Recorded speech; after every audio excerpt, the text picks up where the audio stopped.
Come on, admit it. You have at least 5 foundations that you're not using, that don't work for you, that you don't like, sitting around in your makeup bag, and that's your excuse for not finding the right one. You already have so many. The biggest secret makeup artists have over you is that they use one core color and they add lightener to it and they add a darkener to it. And that darkener is nothing special. It's just another foundation in the darkest shade, and we can mix it, and it's really not even that hard.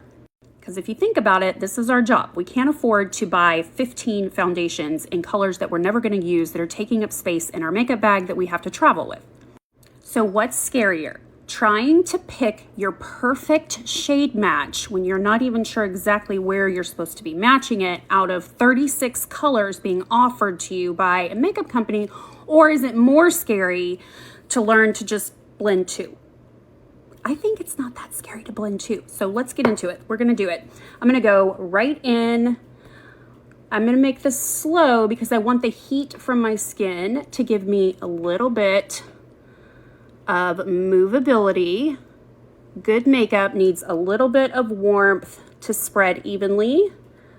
All right, so look at already a very good match when we get it all moved in with our Siren brush from Because. I think most of y'all have this brush actually.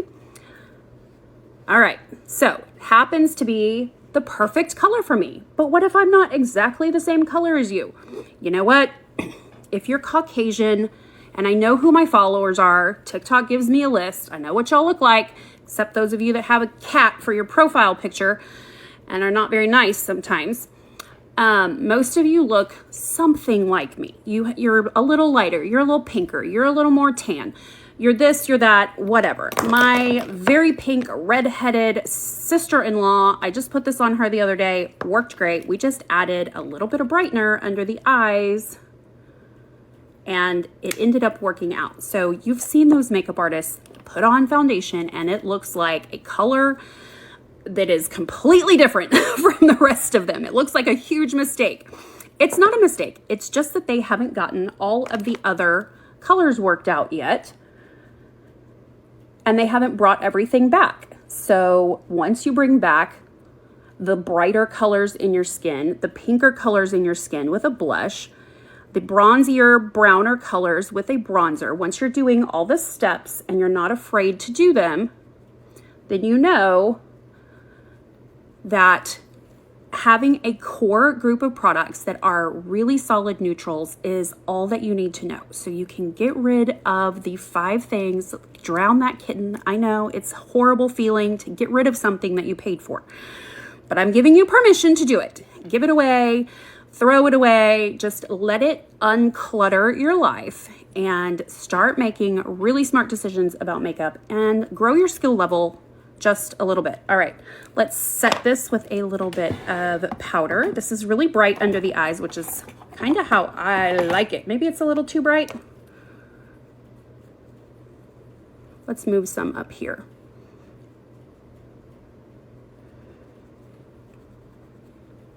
All right, highlighting kind of generally in this direction and then moving it out slightly so it kind of blends.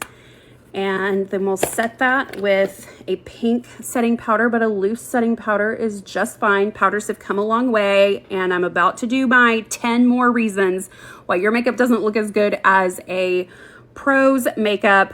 And one of those is because you're still afraid of powder. You got to get over it. It's powerful. Powder is powerful, and it has come a long way since your grandma's days. Okay. Let's add in some bronzer, get a little bit of color, and we can add as much of it. You can just keep going. You can go in layer after layer after layer and bronze yourself up until you are, well, here's what I like to say, that perfect sits right next to disaster. And if you never get to disaster's house, you may never figure out where perfect lives. So if you just keep doing your bronzer, like literally have a date with yourself, do it over and over and over again until you've absolutely messed it up. Then you know that if you back off of that, it might just be perfect. So pushing things is another one of the reasons why your makeup doesn't look as good, because you're working out of fear and not understanding, not knowledge, not experience of having tried something and then deciding whether or not it worked. But we're just staying fearful. Let's throw some blush on these cheeks. I always like to give the cheesy grin, start at the apex and marry it up with your bronzer.